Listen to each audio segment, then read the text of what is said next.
Hello everyone. We start our next topic that is drug acting on central nervous system. त्याच्यामध्ये काही सबटाईप्स आहेत. आता मला सांगा बरं, सेंट्रल नर्वस सिस्टीम म्हणलं की तुमच्या डोक्यात लगेच क्लिक झालं पाहिजे की असे ड्रग जे कशावर ॲक्ट होतात, ब्रेन अँड स्पायनल कॉर्ड. कारण की सेंट्रल नर्वस सिस्टीमचे मेन दोनच पार्ट आहेत जे की कोणते असतात, ब्रेन आणि स्पायनल कॉर्ड. ओके, मग आता मला सांगा बरं, ब्रेन आणि स्पायनल कॉर्डची काय काय करू शकतात ॲक्टिव्हिटी. एक तर काय करतील, ब्रेनच्या रिलेटेड डिसीज मग कोणते आहेत ते बघायचे, स्पायनल कॉर्डचे कोणते आहेत ते बघायचे, आणि त्याच्यावर ॲक्ट होणारे ड्रग सगळे कशामध्ये येतील, drug acting on central nervous system. ज्यामध्ये मग जनरल ॲनास्थेटिक येतील, सेंट्रल नर्वस सिस्टीम स्टिम्युलंट असतील, नंतर अँटीसायकॉटिक, अँटी डिप्रेसंट. कारण की हे सगळे डिसीज जे आहेत, डिप्रेशन झालं, सायकॉसिस झालं, पार्किन्सन्स, ओके, आणि नंतर कन्व्हल्जन, हे सगळे कशाच्या डिस्टर्बन्समध्ये होते, कुठले डिस्टर्बन्समुळे होते, पर्टिक्युलरली ब्रेनमध्ये. ओके, आणि पर्टिक्युलरली म्हणजे मेन ॲक्शन कशाची असते, त्यामध्ये जे काही न्यूरो ट्रान्समीटर त्या ठिकाणी रिलीज होतात, मग ते इनिबिटरी आहेत की एक्सायटेटरी. ओके, त्यामुळे त्याच्या डिस्टर्बन्समुळे, इम्बॅलन्समुळे म्हणू आपण पर्टिक्युलरली, काय होतात, हे सगळे डिसीज होतात. आता ह्या ठिकाणी जे काही न्यूरो ह्युमरल ट्रान्समिशन आहे ते तुम्ही कोलॉजीमध्ये पाहिलंच असेल, नो डाऊट. ओके, आता त्याच्या पुढचं जे कन्सेप्ट आहे मी तुम्हाला ह्या ठिकाणी शिकवते. ओके, आता त्यामधला पहिला जो क्लास आहे तो आहे सेंट्रल नर्वस सिस्टीम स्टिम्युलंट, त्यालाच आपण म्हणतो ॲनालेप्टिक. ओके, काय असतं, सेंट्रल नर्वस सिस्टीम स्टिम्युलंट किंवा ॲनालेप्टिक. आता त्या सुरू करण्याच्या आधी मला तुम्हाला हे सांगायचं आहे की न्यूरो ह्युमरल ट्रान्समिशन म्हणजे फक्त ज्यामध्ये आपले जे इलेक्ट्रोलाइट त्यामध्ये सेलमध्ये एंटर करतात किंवा त्या ठिकाणून एक्झिट करतात, त्यावरूनच काय होतं, conduction of neuron takes place होतं, आणि त्या कंडक्शनवरूनच क्लोराईडची एंट्री झाली तर हायपर पोलरायझेशन होते. ओके, आणि त्यामध्येच रिपोलरायझेशन, डिपोलरायझेशन होते. हे सगळ्यांना गोष्टी तुमच्या झालेल्या आहेत ऑलरेडी कोलॉजीमध्ये. ठीक आहे, तर त्यावरून काय होणं, जे काही इम्बॅलन्स होते आपल्या जे फिलिंग्सचं किंवा त्या ठिकाणच्या न्यूरो ट्रान्समीटरचं इम्बॅलन्समुळे. कारण की कसं असते बघा, जनरली एकीकडे काय राहतं, एक्सायटेटरी सेल आणि एकीकडे इनिबिटरी. ओके, जर समजा आपला हा ब्रेन आहे, ओके, ह्या ठिकाणून सप्लाय कशाचा असतो, एक्सायटेटरी न्यूरो ट्रान्समीटर, आणि ह्या ठिकाणून कशाचा असतो, इनिबिटरी. दोघंही काय करतात, एकमेकांना बॅलेन्स करायचं काम करतात. काय करत असतात, बॅलेन्स करायचं काम. जनरली कसं होते माहिती का, आता एखाद्या वेळेस आपल्याला एक्झाममध्ये आपण नापास झालो, तर मला सांगा बरं, ते जो सॅडनेस आहे ते एका पर्टिक्युलर पिरियडसाठी असतो, तेव्हा ॲक्टिवेशन कोण करते, इनिबिटरी न्यूरो ट्रान्समीटर. पण थोड्या वेळेस आपण लाईफ लाँग नर्वसच राहतो का, नाही, थोड्या वेळानंतर आपण लगेच काय राहतो, ते सगळं विसरून जातो आणि आपली लाईफ जगायला सुरू करतो. कारण की त्याला बॅलेन्स करायला कोण राहतं या ठिकाणी, एक्सायटेटरी न्यूरो ट्रान्समीटर. आलं लक्षात. आता तेच जर समजा एखाद्याचा पहिला नंबर आला, त्याला खूप आनंद झाला, ठीक आहे, तोही आनंद किती वेळासाठी राहतो, एका पिरियड पुरता. ओके, 1 दिवस 2 दिवस. ओके, त्यानंतर तो त्याच्या नॉर्मल लाईफमध्ये येतो, बरोबर आहे. मग त्याला न्यूट्रलाइज किंवा कमी करायचं, त्याचं एक्सायटेशन कमी करायचं काम कोण करत असतात, हे इनिबिटरी न्यूरो ट्रान्समीटर. तुम्हाला माहिती, एक्सायटेटरी न्यूरो ट्रान्समीटर कोणतं राहते, ॲसिटिल कोलिन राहतं. ओके, आणि तेच इनिबिटरी कोणतं राहते, डोपामिन न्यूरो ट्रान्समीटर. ओके, आता ह्या ठिकाणी मग काय होतं, जर समजा ह्या ठिकाणी दोघांपैकी एकाचं तरी इम्बॅलन्स झालं, इनिबिटरी जास्त झालं आणि त्याला न्यूट्रलाइज करायला हे एक्सायटरी नसेल, ओके, किंवा एक्सायटेशन जास्त झाल्यामुळे इनिबिटरी ॲक्टिवेट होत नसेल, ओके, त्या ठिकाणी कोणते डिसीज होतात, मग सेंट्रल नर्वस सिस्टीमच्या रिलेटेड डिसीज सगळे होतात. म्हणजे सायकोसिस होऊ शकतो, त्या ठिकाणी डिप्रेशनमध्ये जाऊ शकतो तो पर्सन, ओके, आणि पार्किन्सन होऊ शकतो, कन्व्हल्जन होऊ शकतो. हे असे सगळे डिसीज काय होतील, त्या पर्सनला होतील. त्यामुळे आपलं मेंटली कसं असलं पाहिजे, माणसाने स्टेबल असणं गरजेचं आहे. ओके, त्यामुळे कोणत्याही गोष्टीचं टेन्शन नाही घ्यायचं, कारण की आपल्याला काय शिकायचं आहे, drug acting on central nervous system. So बघा, त्याच्यामधलं पहिली कॅटेगरी बघायची आहे, सेंट्रल नर्वस सिस्टीम स्टिम्युलंट किंवा ॲनालेप्टिक. आता ड्रग विच इन्क्रीजेस, आता स्टिम्युलेशन म्हणजे सगळ्यांना माहिती की ॲक्टिव्हिटी काय करणार, इन्हान्स करणार, इन्क्रीज करणार. मग त्याची डेफिनेशन बघा, the drug which increase the activity of various subunits or parts of central nervous system, that is brain and spinal cord, are called as central nervous system stimulant. आता stimulation म्हणजे कधी कधी तुम्ही खूप थकता, बरोबर आहे, मग तुम्हाला काय प्या वाटतं, अगदी बरोबर चहा कॉफी असं काहीतरी प्या वाटतं, जेणेकरून काय होणार, तुमचं ब्रेन रिफ्रेश होईल, झोप उडून जाईल आणि आपल्याला काय भेटणार, एक प्रकारचं स्टिम्युलेशन. काही काहींना रात्री अभ्यास करायचा असेल तर मध्ये मध्ये चहा लागतो. काय चहा काय करते, झोपेला प्रोलॉंग करते, त्याचं ड्युरेशन वाढवते. ओके, आणि ड्युरेशन वाढवल्यामुळे काय होणार, झोप येणार नाही, आपण कशी राहणार, फ्रेश. म्हणून सकाळी उठल्या उठल्या आधी काय पिता, चहा. आलं लक्षात, ते सुद्धा काय झालं, CNS स्टिम्युलंटच. In central nervous system there are collection of cell which perform certain definite functions and are called as centries, and that is respiratory center, vomiting center, heat regulating center, appetite controlling center. The central nervous system stimulant are not of much value therapeutically because excitation is for a short period and is always followed by the depression, and there is a lack of selectivity of the action. Some drugs shows strong central nervous system stimulant effect and produce toxic side effect in the slight higher dose. For example, strychnine and nicotinamide. काय म्हणतात, central nervous सिस्टमला stimulate करतात पण त्याचा side effect कसा राहतो, खूप toxic. त्याचे एक्झाम्पल कोणते आहेत, स्ट्रिचनिन आणि निकेतामाइड.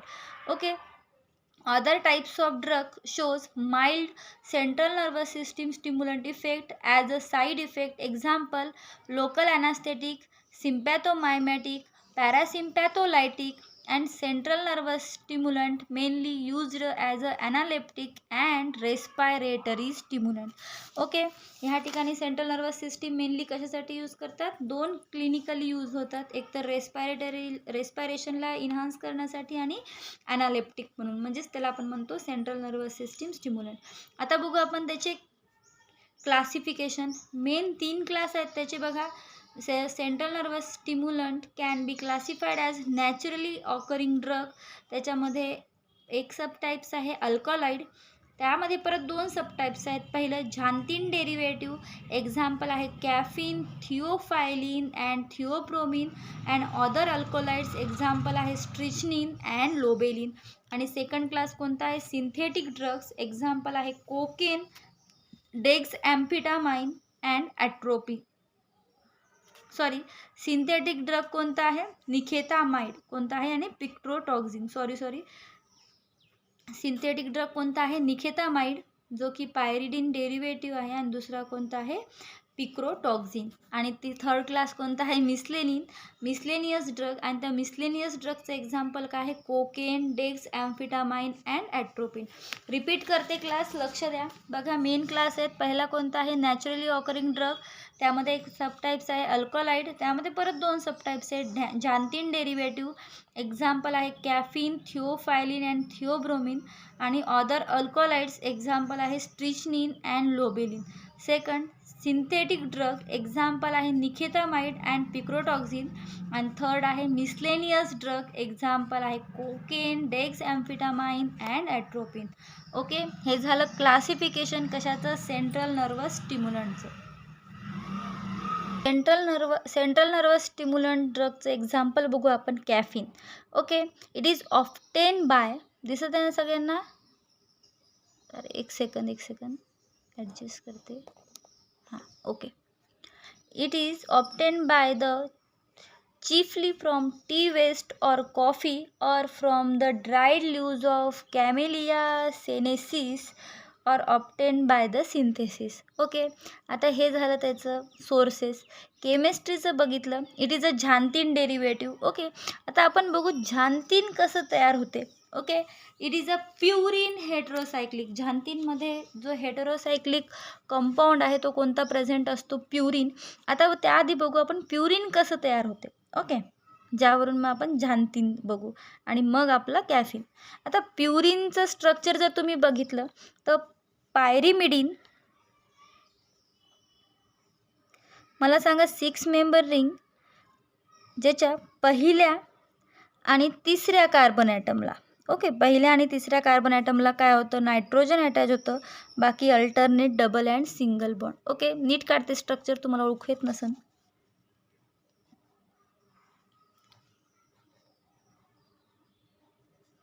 दिसत आहे सगळ्यांना नायट्रोजन, ह्याला आपण म्हणतो पायरिडिन. ह्याची रिॲक्शन कशासोबत होते किंवा कशासोबत मिक्स होते, इमिडॅझोल. इमिडॅझोल तुम्हाला माहिती, it is a 5 member ring having 1 unsaturated hydrocarbon. बघा या ठिकाणी H डबल बॉन्ड आणि इकडे सुद्धा डबल बॉन्ड. आता ह्या ठिकाणी काय होते बघा बरं, पण ह्याला आपण काय करू, सिम्पली चेंज करू. ओके, ह्या NH सॅच्युरेटेडला इकडे टाकून ह्याला असं. आता नवीन स्ट्रक्चर कसं तयार होते बघू. बाकी काही नाही, सगळं चेंज आहे, फक्त मी त्याला काय करतं, जसं तुम्ही रोटेट करता ना फोटोजला वगैरे, तसंच ह्या ठिकाणी मी काय करते, ह्याला सुद्धा रोटेट करते. ओके, बघा प्लस ह्या ठिकाणी रोटेट करू, सॅच्युरेटेड वर घेऊ आणि अनसॅच्युरेटेड खाली. ह्या ठिकाणी अनसॅच्युरेटेड. ओके, नंबरिंग द्यायची. मला सांगा बरं, हे स्ट्रक्चर आहे पायरिमिडिन आणि हे आहे इमिडॅझोल. ओके, आता ह्या ठिकाणी जेव्हा हे एकमेकांना ह्या साईडला कंबाईन होतात, कशाला कंबाईन होतात बघा, नंबरिंग 1 2 3 4 5, पाचव्या आणि चौथ्या आणि पाचव्या कार्बन ॲटमला आणि डी साईडला बघा बरं, ह्याला ABCDEF कंबाईन होतात, तेव्हा स्ट्रक्चर कसं तयार होते बघा. हा नायट्रोजन, या दोघांमधली वॉल, हा नायट्रोजन, इथं सॅच्युरेटेड कार्बन ॲटम आणि हा सॅच्युरेटेड. ओके, हे झालं डबल बॉन्ड. ह्या ठिकाणी हा स्ट्रक्चर हे. ओके, आता ह्या ठिकाणी नीट बघा बरं, ह्या ठिकाणी स्ट्रक्चर कशाचं झालं, प्युरिनचं. हे स्ट्रक्चर कशाचं आहे, प्युरिन, जो की झांतींचं काय आहे, बेसिक मोइटी. ओके, प्युरिन काय आहे, झांतींचं बेसिक मोइटी. आणि ह्या प्युरिनचंच केमिकल नेम काय मला सांगा मग. आता काय होणार, इमिडॅझोलो. काय होणार, इमिडॅझोलो 4,5D पायरिमिडिन. काय म्हणते, इमिडॅझोलच्या चौथ्या पाचव्या कार्बनला डी वॉलला काय अटॅच होते, पायरिमिडिन अटॅच होते. म्हणजेच काय होणार, इमिडॅझोलो 4,5D पायरिमिडिन. हे काय झालं त्याचं केमिकल नेम. ओके, आता ह्या ठिकाणी काय करायचं, दुसऱ्या आणि सहाव्या कार्बन ॲटमला डायहायड्रॉक्झी ग्रुप अटॅच करायचं. कितव्या, दुसऱ्या आणि सहाव्या कार्बन ॲटमला. बघा बरं, या ठिकाणी नंबरिंग देऊ आधी आपण सगळ्यात स्टार्टिंगला 1 2. आपण एक्सेप्शन बघितलं, प्युरिनची नंबरिंग बघा, प्युरिनची 1 2 3 4. आधी पूर्ण ही रिंग कवर करायची, 5 6, नंतर 7, इथं 8 आणि इकडं 9. मग मला सांगा बरं, कुठल्या ह्याला नायट्रोजन आहे, पहिल्या, तिसऱ्या आणि 7व्या 9व्या. 7व्याचा कसा आहे, अनसॅच्युरेटेड.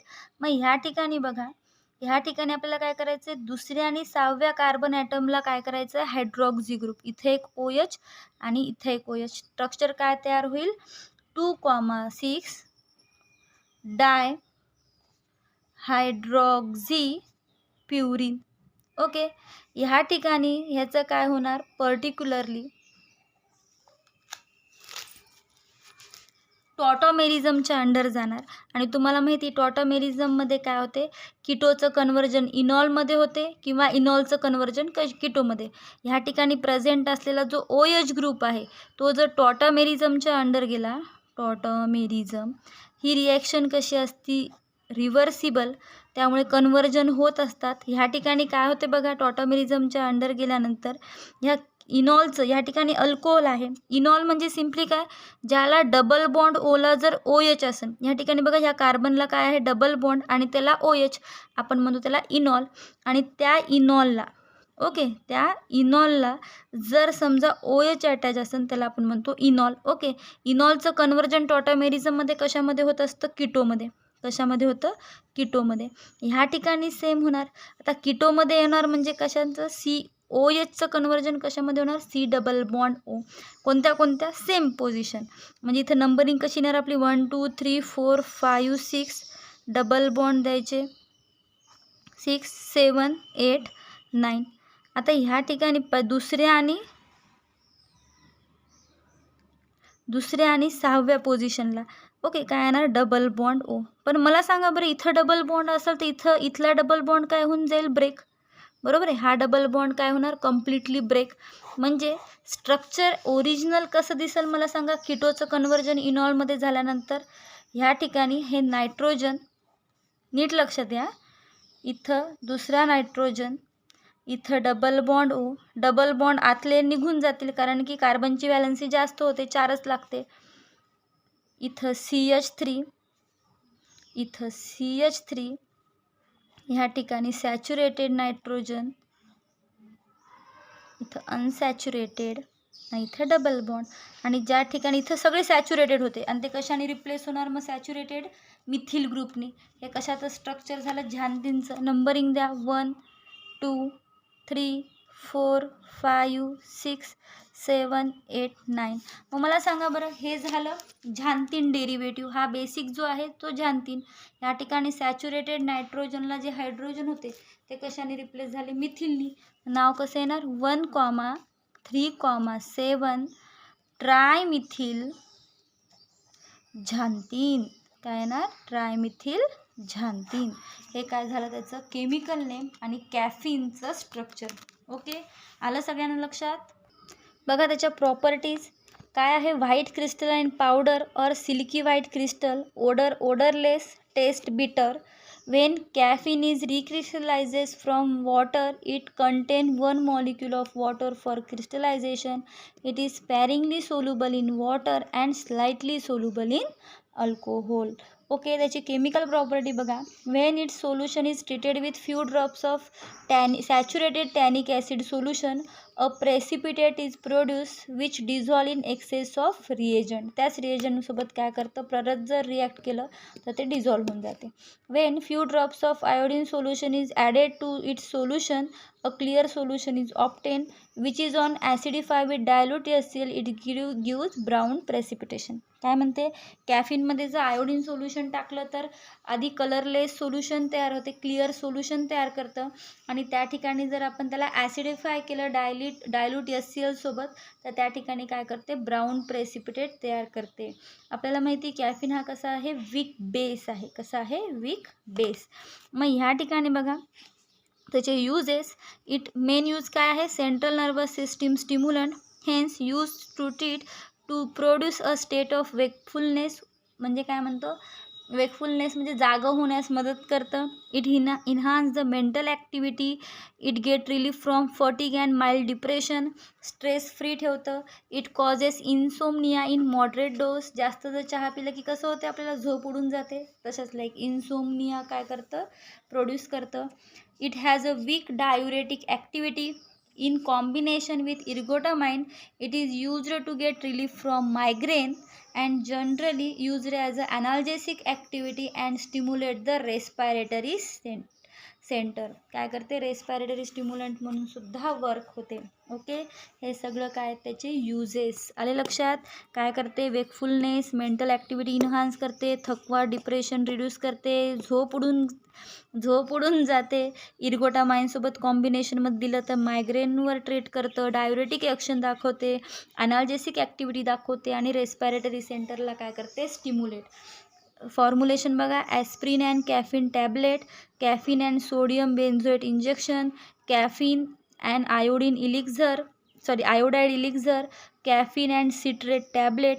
ब्रँड नेम आहे त्याचं ॲनासिन अँड पावरिन. काय आहे ॲनासिन अँड पावरिन हे काय झाले त्याचे ब्रँड नेम. ओके आलं लक्षात. आता आपण नेक्स्ट ड्रग बघू जो आहे निकेतामाइड. त्यालाच आपण म्हणतो कोरामाइन. तुम्हाला माहिती कोरामाइनची म्हणजेच निकेतामाइड हा पायरिडिन डेरिव्हेटिव्ह आहे. कोणता आहे पायरिडिन डेरिव्हेटिव्ह. आणि तुम्हाला माहिती पायरिडिनचं स्ट्रक्चर कसं असते बेन्झिन रिंग म्हणजेच हेटेरो 6 मेंबर रिंग आणि त्याला एक नायट्रोजन आणि अनसॅच्युरेटेड म्हणजेच alternate single and double bond. ह्या ठिकाणी हे झालं पायरिडिन.